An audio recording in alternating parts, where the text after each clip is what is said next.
los reinos o los países de Europa occidental. Esa es la primera característica.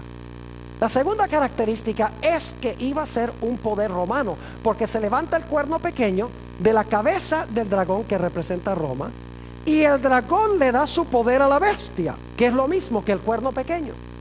Ahora fíjense los siguientes datos. Tiene que ser un poder romano. ¿Cómo se llama la Iglesia Católica? Se llama Iglesia Apostólica, Católica Apostólica, ¿qué? Romana. ¿A dónde tiene su sede? En Roma. Si ustedes han ido al Vaticano, verán que la arquitectura es romana. El sistema de numeración que usan es el sistema de los números romanos. Su idioma oficial es latín.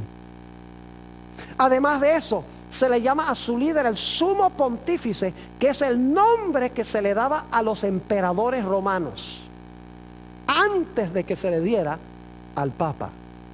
Además de eso, claramente la religión del papado viene de Roma pagana. Ellos mismos admiten eso. El cardenal Gibbons, por ejemplo, que fue cardenal de Baltimore por mucho tiempo, dijo: nosotros no negamos que muchas de las cosas del Imperio Romano nosotros las adoptamos y las cristianizamos, las bautizamos y las hicimos cristianas. Además de eso, teólogos católicos como Malaquías Martín, que es un jesuita, dice claramente que la organización de la Iglesia Católica sigue el mismo patrón de la organización política del Imperio Romano. No tenemos tiempo de leer todas las citas, pero yo escribí un documento de 132 páginas con toda la documentación sobre esto que les estoy hablando en estos momentos. Fíjense lo que dicen los historiadores sobre el hecho de que el papado se originó en Roma y es un poder romano. Dice un historiador: la Iglesia Católica no era más que el Imperio Romano bautizado. El oficio del César fue perpetuado en el oficio del Papa.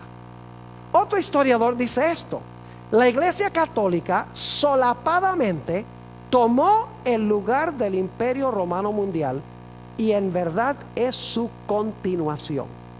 El imperio no ha perecido, sino que se ha realizado una transformación de Roma pagana a Roma papal.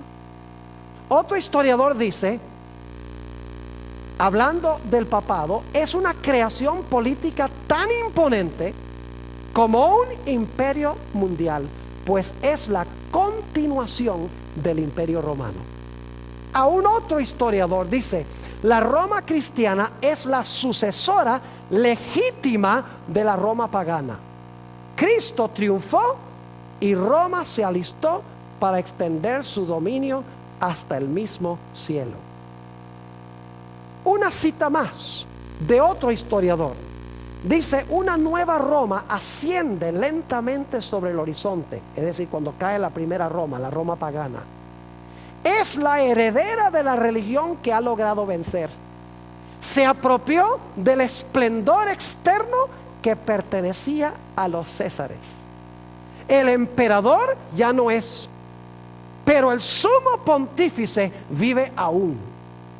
Ahora, el sumo pontífice es el vicario de Cristo, quien le ofrece a las tribus del norte la antigua civilización. Él los convierte a su credo y ellos le sirven como Padre y Juez Supremo.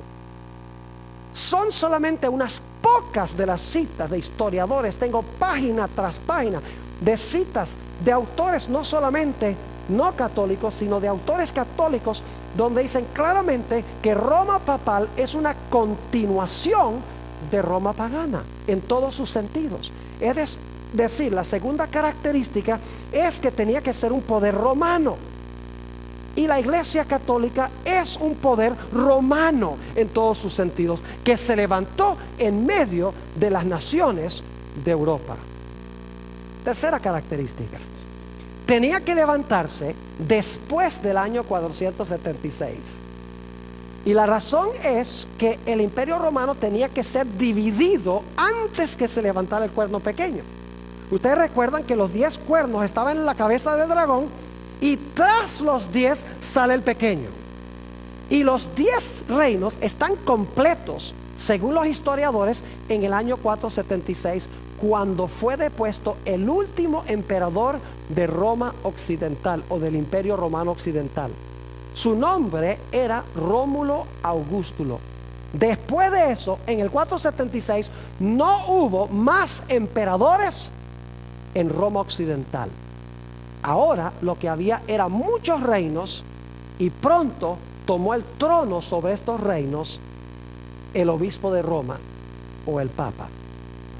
Es decir, el papado sí se levantó después del año 476 a su poderío, tal cual lo contempla esta profecía. La cuarta característica: iba a arrancar de raíz a 10 de los reinos, o a 3 de estos 10 reinos, mejor dicho, en que se dividió el Imperio Romano. Históricamente esto se puede comprobar. En realidad, entre los 10 reinos que se establecieron allá en lo que había sido el Imperio Romano, había 3 reinos que eran rebeldes a la autoridad de la iglesia. Eran tribus arrianas, es decir, eran seguidores de Arrio. Ahora, lo que enseñaba Arrio era que Jesús fue un ser creado, fue la primera criatura de Dios el Padre. Y claro, la iglesia no enseñaba eso. La iglesia enseñaba que Jesús es eterno Dios. Y por lo tanto, estos 3 reinos, los érulos, los vándalos y los ostrogodos, como enseñaban contrario a la iglesia contrató al imperio, al poder político del imperio, para desarraigar a estos 3 reinos. Y es interesante que el primer reino, los érulos, fueron arrancados en el año 493, y en Europa hoy no hay ningún país que descienda de los érulos. En el año 534 fueron arrancados los vándalos, otra de estas tribus bárbaras que habían venido del norte, se habían posesionado de parte del territorio del Imperio Romano Occidental. Los vándalos fueron desarraigados en el año 534. No hay ninguna nación hoy en Europa que descienda de los vándalos. Finalmente, el último reino en ser arrancado de raíz fue el reino de los ostrogodos, cuando Roma cayó en el año 538. Y los ostrogodos tampoco tienen en Europa ninguna nación que desciende de ellos. Es decir, los érulos, los vándalos y los ostrogodos fueron arrancados de raíz. No hay ninguna nación en Europa hoy que descienda de ellos. Mientras que hay otras naciones que descendieron de tribus bárbaras. Los anglosajones son los ingleses, los francos, los franceses, los alemanes, los lombardos, los italianos. Es decir, de las demás divisiones de los otros 7 reinos, hay naciones en Europa hoy. Pero de estos 3 reinos, no hay ninguna nación que descienda de ellos. Fueron arrancados de raíz, tal cual lo dice la profecía. ¿Qué diríamos de la quinta característica?